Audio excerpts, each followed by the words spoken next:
যদি ভাগ্যের চাকা ঘোরানেওয়ালা কোন পীর হইত, কোন বুজুর্গ হইত, জান্নাত দেনেওয়ালা যদি অন্য কেউ হইত, তাহলে আল্লাহর নবী নিজের মেয়ে ফাতিমাতুজ জোহরাকে ডাক দিয়া বলতো না, ইয়া ফাতিমাতু আনকিদি নাফসাকি মিনান নার, ও ফাতিমা জাহান্নামের আগুন থেকে নিজের নফসকে বাঁচাও। নিজের ভাগ্যের চাকা পরিবর্তনের লাইন হলো নিজের আমল। কিয়ামতের ময়দানে ওই কবরে যাওয়ার পর যদি তুমি ডাক দিয়া বলো, আমি মুহাম্মাদুর রাসূলুল্লাহর মেয়ে, ওই কবরে যাওয়ার পরে আমি নবীর পরিচয় দিয়া কোনো লাভ হবে না। আমি নবীর পরিচয়ে কোনো লাভ পাইবা না। দুনিয়ার ভিতরে আমার সম্পদের ভাগীদার হইতে পারবা, আমার সম্পদের মেরাজ পাইবা, ও ফাতেমা, কিন্তু কবরে গেলে আমার কোনো পরিচয়ে কাজ হবে না। ওরে নবী যদি নিজের মেয়েকে এমন ডাক দিয়া বলতে পারে, যারা এখন ডাক দিয়া বলে আমার দরবারের মুরিদ হইলে সোজা জান্নাতে চইলা যাবা, এদের ভিতরে এখন বুঝিয়া নেন রাসূলের কথা একরকম, তাদের কথা আরেক রকম। নিজের মেয়ের ব্যাপারে নবী বলেন আল্লাহর কবরের আযাব থেকে বাঁচার জন্য আমলের চাকা ঘোরানো লাগবে। আর বর্তমান জামানার এমন কিছু মূর্খ পণ্ডিতদেরকে দেখা যায়, নামাজ পড়ে না, আবার ডাক দিয়ে কয় আমি অমুক দরবারের খাদেম, অমুক দরবারের মুরিদ। নামাজ যা পড়ছি এমন নামাজ জিন্দেগিতে পড়তে পারবা না, এই নামাজ তোমরা জীবনেও পড়তে পারবা না। এমন একটা সেজদা লাগাইছে। আমার একজন কয়, আমি কই কোথায় লাগাইছেন সেজদা? কয় আজমিরে গিয়া। আমি ডাক দিয়ে কই আজমিরে গিয়ে সেজদা লাগাইলেন? খুব বড় মনে করতেছেন, আজমির শরীফে গিয়ে সেজদা লাগাইলেন। আরে এই সেজদাটা যদি আপনি বলতেন বাইতুল্লাহ গিয়ে লাগাইছেন, তাও একটা কথা ছিল। আপনি কোন আজমিরে গিয়ে লাগাইছেন সেজদা? আর নামাজ লাগবে, নামাজ পড়ার দরকার নাই। আবার কি গান গাই জানে? ওই কিরামান কাতিবিন রোজ হাশরের দিন, কিরামান কাতিবিন রোজ হাশরের দিন, আল্লাহর দরবারে যদি করে অভিযোগ, আমি বলবো দুনিয়ায় ছিলাম অমুক বাবার লোক। গান গাই। ও কবরে যাওয়ার পরে বলবে আমি অমুক দরবারের লোক। কোন দরবারের নাম নিছি? নাম নিছি নাকি? কষ্ট পাইলেন? এই যারা এইরকম বলে অমুক দরবারের লোক, এইটা বলে পার হয়ে যাবে। আমরাও বলি কিরামান কাতিবিন পাইবে যেদিন, ওরে কিরামান কাতিবিন পাইবে যেদিন, তো রাজারা ছিলি মানিকগঞ্জের লোক। কষ্ট পান নাকি? হ্যাঁ, ওরে তো রাজারা ছিলি খাজা বাবার লোক, তোদের জুতা মাইরা কইব জাহান্নামে ঢোক। ঠিক কি না? কোন দরবারের নাম দিয়ে পার পাওয়া যাবে? আমি অমুক দরবারের মুরিদ, এরে আল্লাহর গোলাম, এমন বলিয়া মাপ পাওয়া যাবে না। মাপ পাইতে হলে, মাপ যদি পাইতে চান, আমলের চাকা ঘোরান। আমলের চাকা ঘুরাইলে আল্লাহ তাআলা মাফ করিয়া দিতে পারে। নবীর মেয়েকে ডাক দিয়া বলে, ও ফাতিমা, নিজের নফসকে জাহান্নামের আগুন থেকে বাঁচাও। জাহান্নামের আগুন থেকে কেমনে বাঁচবা?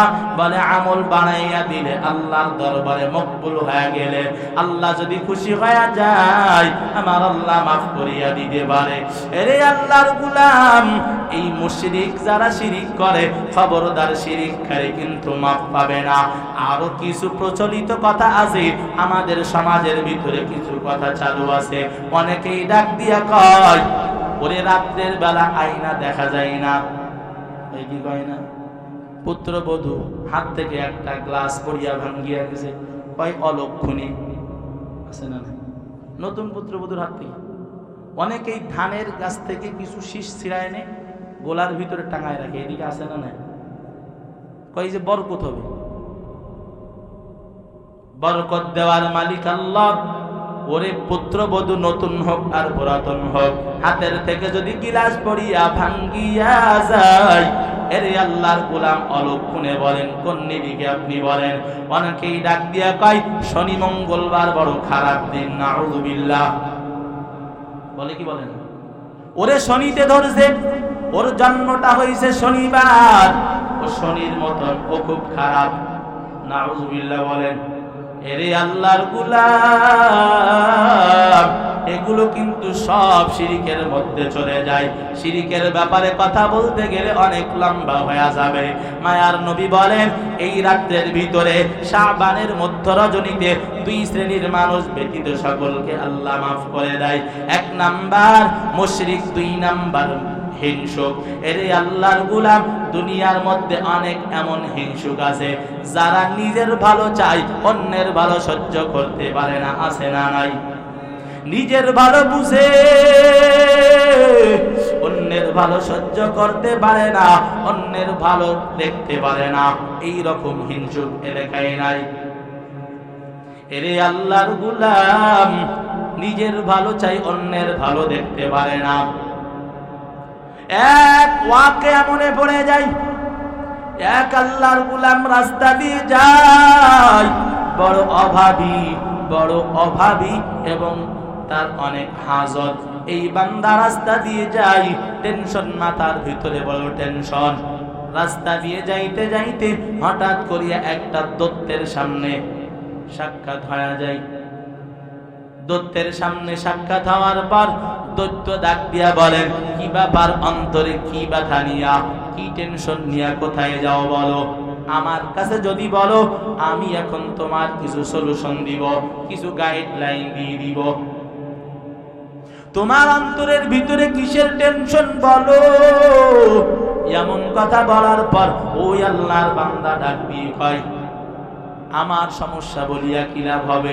বলে, তো যদি সমস্যার কথা বলো, তাহলে আমি তোমার সমস্যার সমাধান করে দেওয়ার চেষ্টা করব।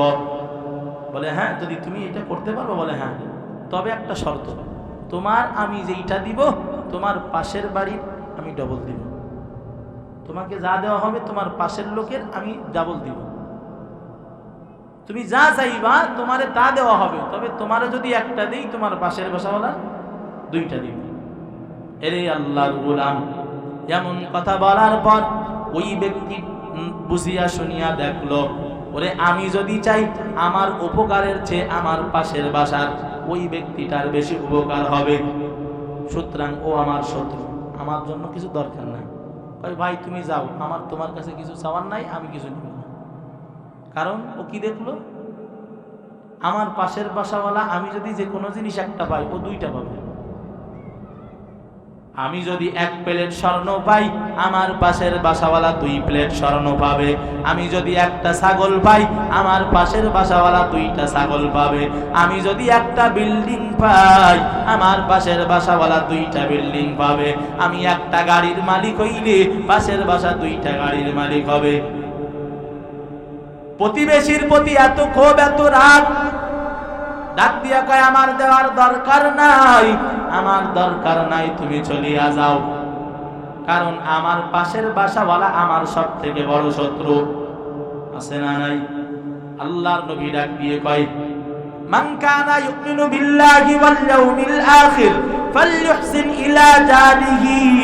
আল্লাহর নবী ডাক দিয়ে কয়, ও দুনিয়ার গোলাম, দুনিয়ার ভিতরে তোমরা যারা আমি আল্লাহর উপরে ঈমান আনছো, মান কানা ইউমিনু বিল্লাহ ওয়াল ইয়াউমিল আখির, আখিরাত দিবসের উপরে বিশ্বাস আনছো, এ দুনিয়ার গোলামেরা তোমরা শুনিয়া নাও, তোমরা তোমাদের প্রতিবেশীর সাথে ভালো আচরণ করবা। ফালইহসিন ইলা জারিহি, সুন্দর আচরণ করবা। অথচ যদি কোনো বান্দাকে জিজ্ঞাসা করা হয় তোমার সব থেকে বড় শত্রুকে, যদি জিজ্ঞাসা করা হয়, ও ফরিদপুরের ভাইয়েরা বলেন আপনার সব থেকে জানের শত্রুকে, আপনার সব থেকে দেখতে মন চায় না এমন শত্রুকে, বলে আমার ঘরের পাশে ঘর যে। কথা কোন না? আল্লাহর নবীর কাছে একজন সাহাবী আয়েশা মায়ার নবীর কাছে বলেন, আতা রাজুলুন ইয়া রাসূলুল্লাহ তুযকারু মিন কাসরাতি সালাতিহা। ইন্না ফুলানাতান তুযকারু মিন কাসরাতি সালাতিহা ওয়া সিয়ামিহা ওয়া সাদাকাতিহা গায়রা আন্নাহা তুযিল জিরানিহা বিলিসানিহা। আল্লাহর নবী বলেন ক্বালা হিয়া ফিন্নার। মায়ার নবীর কাছে জিজ্ঞাসা করে, ও নবী আপনার কাছে জানতে চাই, আমার এলাকার ভিতরে একজন নারী আছে, যেই নারী অধিক পরিমাণে নামাজ পড়ে, অধিক পরিমাণে রোজা রাখে, অধিক পরিমাণে দান সদকা করে, তবে একটা খেলাফ আমল তার ভিতরে আছে। ওই নারী প্রতিবেশীকে জবানের মাধ্যমে কষ্ট দেয়। কিসের মাধ্যমে? জবানের মাধ্যমে কষ্ট দেয়। আল্লাহর নবী সঙ্গে সঙ্গে জানাইয়া দেয় ক্বালা হিয়া ফিন্নার। ওই নারী আল্লাহর জান্নাতে যাইতে পারবে না, ওই নারী আল্লাহর জাহান্নামে চলে যাবে। যতই নামাজ পড়ুক, যতই রোজা রাখুক, যতই দান সদকা করুক না কেন, প্রতিবেশীর সাথে খারাপ আচরণ করার কারণে, মানুষের সাথে খারাপ ব্যবহারের কারণে আল্লাহর জান্নাতে যাইতে পারবে না, বরং আল্লাহর জাহান্নামে চলিয়া যাবে। ওই ব্যক্তি আবার ডাক দিয়া কয়, ও মায়ার নবী, আমার এলাকার ভিতরে আরেকজন এমন নারী আছে, যেই নারী বেশি নামাজ পড়তে পারে না, তবে যতটুকু অতটুকুই পড়তে পারে, বেশি রোজা রাখতে পারে না, তবে রমজানুল মুবারকের রোজা ছাড়ে না, বেশি দান সদকাও করতে পারে না, তবে যতটুকু স্বার্থ সামর্থ্য আছে ততটুকু দান করে, তবে এমন আমল তার ভিতরে আছে, মানুষকে জবান দিয়া কষ্ট দেয় না। আল্লাহর নবী ডাক দিয়া কয় ক্বালা হিয়া ফিল জান্নাহ। ওই নারী আল্লাহর জান্নাতের মেহমান হয়ে যাবে। কারণটা কি? কারণ হলো এই জবান মারাত্মক এমন একটা বিষধর তীর, যেই জবান দিয়ে মানুষকে আঘাত করলে ওই আঘাত জিন্দেগিতে ভুলতে পারে না। লাঠি দ্বারা যদি কোনো মানুষের গায়ে আঘাত দেওয়া হয়, এরে আল্লাহর গোলাম, লাঠির আঘাত আজকে না হয় কালকে লুকাইয়া যায়, কিন্তু এমন আঘাত, জবানের এমন আঘাত, যদিও জিহ্বাটা তরল কিন্তু জিহ্বার আঘাত মারাত্মক। এই জন্য মায়ার নবী কয় ক্বালান নবী সাল্লাল্লাহু আলাইহি ওয়া আলিহি ওয়া সাল্লাম মাইয়াদমাল্লি মা বাইনা লাহইহি আজমাল্লাহুল জান্নাহ। দুই জিনিসের জিম্মাদারি যদি নাও, আমি রাসূল তোমার জান্নাতে যাওয়ার জিম্মাদারি নিব। এই দুই জিনিসের ভিতর থেকে এক নাম্বার লজ্জাস্থান, দুই নাম্বার হলো জবান। জবান মারাত্মক খারাপ। শরহে জামি কিতাবের মধ্যে আসছে জারাহাতুস সিনানিল্লাহাল বিয়াম ওয়ালা ইয়ালতামু মা জারাহাল লিসান। জিহ্বার আঘাত এমন মারাত্মক, ওরে জিহ্বা দ্বারা কেউ কাউরে আঘাত করলে মৃত্যুর আগ পর্যন্ত ভুলতে পারে না, ঠিক কিনা? এরে আল্লাহর গোলাম, এই জন্য খবরদার হিংসা বশীভূত হইয়া নিজের ভালো চাইয়া অপরের মন্দ চাওয়া যাবে না। এই ব্যক্তি ওই দত্তকে ডাক দিয়া কয়, যাও, চলে যাও, আমার কিছু লাগবে না, তোমার কাছ থেকে কিছুই নিব না, কারণ তুমি আমার যেইটা দিবা, আমার থেকে ভালোটা দিবা আমার প্রতিবেশীর, সুতরাং তোমার মাল নিব না, আমার প্রতিবেশী আমার শত্রু। প্রতিবেশী শত্রু, বড় অবাক ব্যাপার। অথচ নবী কত প্রতিবেশীর ব্যাপারে বয়ান করছে, এমন বয়ান করছে, সাহাবায়ে কেরাম বলেন, আব্দুল্লাহ ইবনে আব্বাস বলেন, আবু হুরায়রা রাদিয়াল্লাহু আনহু বলেন, নবীজি প্রতিবেশীর ব্যাপারে এমন বয়ান করছেন, মনে হয় আমাদের সম্পদগুলো লিখে দিতে হয়, প্রতিবেশীকে দিয়ে দিতে হয়। প্রতিবেশীর খোঁজ রাখে না, অথচ প্রতিবেশীর দোষ তালাশ করতে খুব পটু, আছে না নাই? অমুকের ছেলে ভালো না, অমুকের মেয়ে ভালো না, অমুকের বউ ভালো না, অমুকের পুত্রবধূ ভালো না, অমুক নিজেই ভালো না। অন্যকে নিয়ে যেই ভাবনা ভাবে, এই ভাবনা যদি নিজেকে নিয়ে ভাবতো, আশরাফ আলী থানভী বলেন, এর মতো এত বড় বুজুর্গ আল্লাহর দুনিয়ায় থাকতো। অন্যকে নিয়ে ভাবে, শুধু ও ভালো না, ওর এইটা সমস্যা, নিজের কোন সমস্যা এটা দেখে না। প্রতিবেশীর খবর রাখে না, অথচ প্রতিবেশীকে কষ্ট দেওয়ার বড় রাজা। এর আল্লাহর গোলাম আমার নবী জানায়া দেয়, ক্বালান নবী সাল্লাল্লাহু আলাইহি ওয়া আলিহি ওয়া সাল্লাম, লাইসা মুমিন লাইসা মুমিন লাইসা মুমিন ওয়াল্লাহি লা ইউমিন মান আসবা জারুহু ওয়া জাইউন ইলা জামবিহি। মায়ার নবী ডাক দিয়া কয়, এ দুনিয়ার গোলামেরা শুনিয়া নাও, ওই ব্যক্তি কখনো মুমিন না, ওই ব্যক্তি কখনো মুমিন না, ওই ব্যক্তি কখনো মুমিন হতেই পারে না যেই ব্যক্তি নিজে পেট পুরে 3 বেলা খায় কিন্তু প্রতিবেশীর খবর রাখে না। কোন বা আমার কোন প্রতিবেশী না খাইয়া রাত্রি যাপন করে, কোন বান্দা খায় নাই এই খবর রাখে না, অথচ প্রতিবেশীর দোষ তালাশ করে, এই বান্দা কখনো মুমিন হতে পারে না। हर के दारद खौफ हक दर्दिल मदाम जन्नतुल मवाद हद उरा मकाम जुज़बा हक चीज़े मखाज़ इंसुजा फज़ल उआ मस्त दर जुमला जहां। ওই বান্দা ডাক দিয়ে কয় কিছুই লাগবে না। এক পর্যায়ে অবস্থা এমন হইয়া গেল, বিবিরে বাড়িতে আইসা ডাক দিয়ে কয় পাইলাম কিন্তু হারাইলাম, পাইলাম কিন্তু পাইলাম না, পেয়েও হাতছাড়া করলাম। বিবি ডাক দিয়ে কয়, ও স্বামী আমার, কি পাইয়া আপনি হাতছাড়া করলেন একটু আমি জানতে চাই।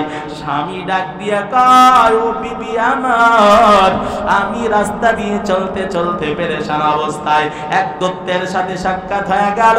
ডাক দিয়া বলল, কি চাও আমি তোমারে দিব, তবে পাশের বাড়িওয়ালার দ্বিগুণ দিব। এই জন্য আমি নেই নাই। স্ত্রী মহিলারা কিন্তু একটু চিকন বুদ্ধির হয়ে থাকে, হঠাৎ বুদ্ধি খুব বেশি। ডাক দিয়ে কয়, হাই হাই পাগল, তুমি পাইয়াও কেন ছাড়িয়া দিলা? কমাস কম তুমি তো একটু ভালো থাকতে পারতা, আমরা তো কিছু হইলেও পাইতাম। ও যা পাক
জিন্দেগি যাপন করতেছি, ওরে আল্লাহর ভয় কি অন্তরে নাই?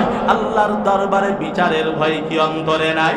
ওরে বিচারের ভয়ে আবু বকর কত কান্না করে।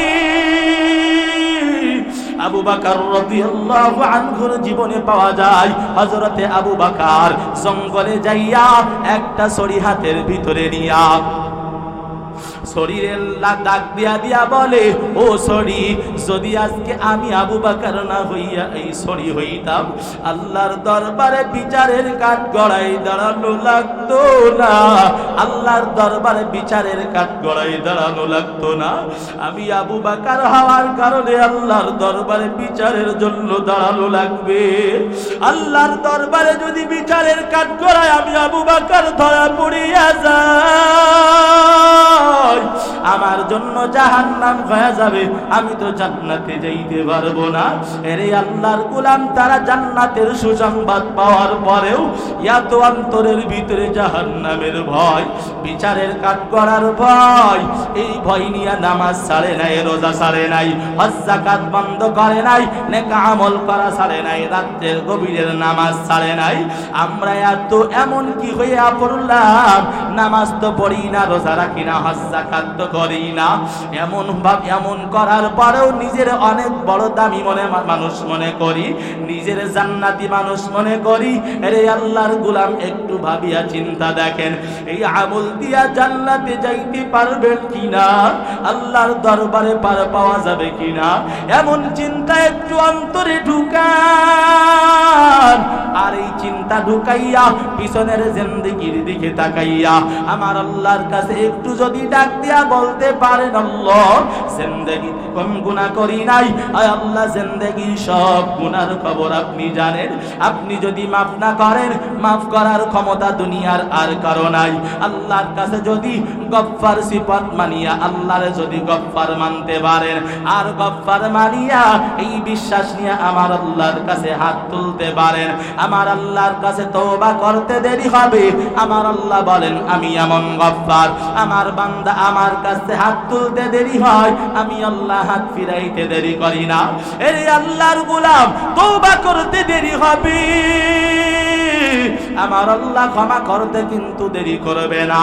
এরে বৃদ্ধ বাবা, ও যুবকেরা, ও পদ্মার অন্তরালার মা বোনেরা, এতদিন নামাজ পড়ি নাই, এতদিন রোজা রাখি নাই, হজ যাকাত করি নাই, আল্লাহর বিধানের বাহিরে ছিলাম, আজকের থেকে কে কি নিয়ত করতে পারবেন, আর নামাজ ছাড়বো না, আর রোজা ছাড়বো না, আর আল্লাহর বিধানের বাহিরে যাব না, আর মানুষের সাথে হিংসামি করব না, আর মুশরিকের খাতায় নাম লেখাবো না। আল্লাহকে যদি সাক্ষী মানিয়া, আল্লাহকে যদি গফফার মানিয়া দুইটা হাত আমার আল্লাহরে দেখাইতে পারেন, দেখাইতে দেরি হবে, মাফ করতে দেরি হবে না।